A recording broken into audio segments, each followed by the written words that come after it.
Rail सफर में भीख मांगने के दौरान एक भिखारी को एक सूट बूट पहने सेठ जी दिखे। उसने सोचा कि ये व्यक्ति बहुत अमीर लगता है, इससे भीख मांगने पर ये मुझे जरूर अच्छे पैसे देगा। वह उस सेठ से भीख मांगने लगा। भिखारी को देखकर उस सेठ ने कहा, तुम हमेशा मांगते ही हो, क्या कभी किसी को कुछ देते भी हो? भिखारी बोला, साहब मैं तो भिखारी हूँ, हमेशा लोगों से मांगता ही रहता हूँ, मेरी इतनी औकात कहाँ कि किसी को कुछ दे सकूं। सेठ जी बोले, जब किसी को कुछ दे नहीं सकते तो तुम्हें मांगने का भी कोई हक नहीं है। मैं एक व्यापारी हूँ और लेन देन में ही विश्वास करता हूँ।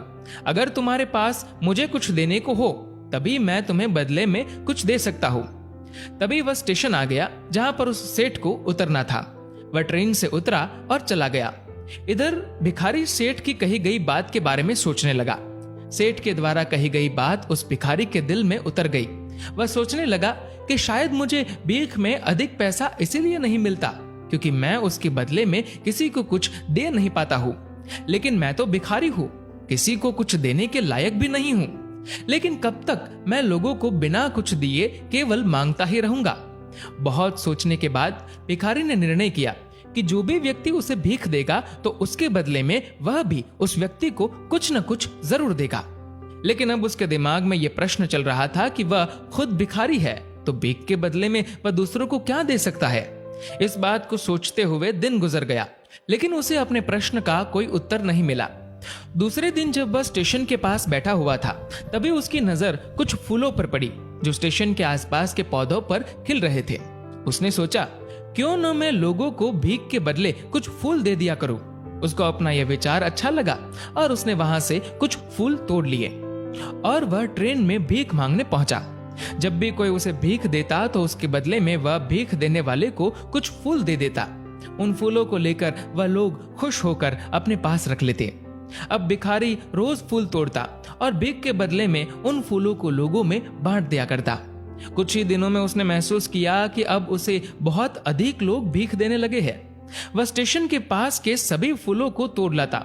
जब तक उसके पास फूल रहते तब तक उसे बहुत से लोग भीख देते थे, लेकिन जब फूल बांटते बांटते खत्म हो जाते तो उसे भीख भी नहीं मिलती थी। अब रोज ऐसा ही चलता रहता था। एक दिन जब वह भीख मांग रहा था तो उसने देखा कि वही सेठ जी ट्रेन में बैठे हैं, जिसकी वजह से उसे भीख के बदले फूल देने की प्रेरणा मिली थी।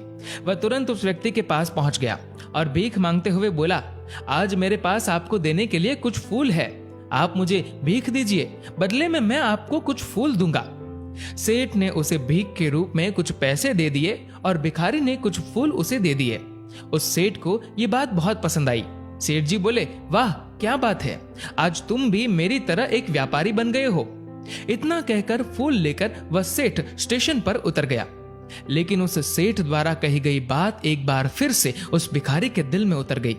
वह बार बार उस सेठ के द्वारा कही गई बात के बारे में सोचने लगा और बहुत खुश होने लगा। उसकी आंखें अब चमकने लगी। उसे लगने लगा कि अब उसके हाथ सफलता की वह चाबी लग गई है जिसके द्वारा वह अपने जीवन को बदल सकता है। वह तुरंत ट्रेन से नीचे उतरा और उत्साहित होकर बहुत तेज आवाज में ऊपर आसमान की ओर देखकर बोला, मैं भिखारी नहीं हूं, मैं तो एक व्यापारी हूं। मैं भी उस सेठ जैसा बन सकता हूं, मैं भी अमीर बन सकता हूं। लोगों ने उसे देखा तो सोचा कि शायद यह भिखारी पागल हो गया है। अगले दिन से वह भिखारी उस स्टेशन पर फिर कभी नहीं दिखा। एक वर्ष बाद इसी स्टेशन पर दो व्यक्ति सूट बूट पहने हुए यात्रा कर रहे थे। दोनों ने एक दूसरे को देखा तो उनमें से एक ने दूसरे से हाथ मिलाया और कहा, क्या आपने मुझे पहचाना? सेठ जी बोले, नहीं तो, शायद हम लोग पहली बार मिल रहे हैं।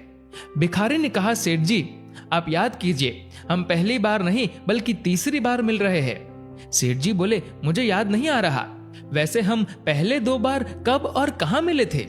अब पहला व्यक्ति मुस्कुराया और बोला, हम पहले भी दो बार इसी ट्रेन में मिले थे। मैं वही भिखारी हूं जिसको आपने पहली मुलाकात में बताया कि मुझे जीवन में क्या करना चाहिए और दूसरी मुलाकात में बताया कि मैं वास्तव में कौन हूं। सेठ बोले, ओह याद आ गया, तुम वही भिखारी हो जिसे मैंने एक बार भीख देने से मना कर दिया था और दूसरी बार मैंने तुमसे कुछ फूल खरीदे थे।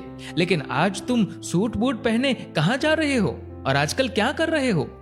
सेठ जी, मैं वही भिखारी हूँ लेकिन आज मैं फूलों का एक बहुत बड़ा व्यापारी हूँ और इसी व्यापार के काम से दूसरे शहर जा रहा हूँ। आपने मुझे पहली मुलाकात में प्रकृति का नियम बताया था, जिसके अनुसार हमें तभी कुछ मिलता है जब हम दूसरों को कुछ देते हैं। लेन देन का यह नियम वास्तव में काम करता है। मैंने ये बहुत अच्छी तरह महसूस किया है, लेकिन मैं खुद को हमेशा भिखारी ही समझता रहा। इससे ऊपर उठकर मैंने कभी सोचा ही नहीं। और जब आपसे मेरी दूसरी मुलाकात हुई, तब आपने मुझे बताया कि मैं एक व्यापारी बन चुका हूँ। अब मैं समझ चुका था कि मैं वास्तव में एक भिखारी नहीं बल्कि व्यापारी बन चुका हूँ। मैंने समझ लिया था कि लोग मुझे इतनी भीख क्यों दे रहे हैं, क्योंकि वह मुझे भीख नहीं दे रहे थे बल्कि उन फूलों का मूल्य चुका रहे थे।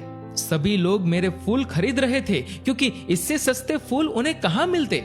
मैं लोगों की नजरों में एक छोटा व्यापारी था, लेकिन मैं अपनी नजरों में एक भिखारी ही था। आपके बताने पर मुझे समझ आ गया कि मैं एक छोटा व्यापारी हूँ। मैंने ट्रेन में फूल बांटने से जो पैसे इकट्ठे किए थे, उनसे बहुत से फूल खरीदे और फूलों का व्यापारी बन गया। यहाँ के लोगों को फूल बहुत पसंद है और उनकी इसी पसंद ने मुझे आज फूलों का एक बहुत बड़ा व्यापारी बना दिया। स्टेशन आने पर दोनों साथ उतरे और अपने अपने व्यापार की बात करते हुए आगे बढ़ गए। मित्रों, इस कहानी से हमें बहुत कुछ सीखने को मिलता है। कहानी में सेठ जी लो और दो के नियम को बहुत अच्छी तरह जानते थे। दुनिया के सभी बड़े व्यापारी पूंजीपति इसी नियम का पालन करके ही बड़े व्यापारी हुए हैं। दोस्तों, इस वीडियो को लेकर आपकी क्या राय है, नीचे कमेंट करके जरूर बताएगा। और अगर वीडियो अच्छा लगा हो तो इस वीडियो को लाइक करेगा और शेयर करिएगा ज्यादा से ज्यादा लोगों तक। और दोस्तों, ऐसे ही और भी इंस्पिरेशनल वीडियोस के लिए सब्सक्राइब करें हमारे यूट्यूब चैनल को और फेसबुक पर फॉलो करें हमारे पेज को। धन्यवाद।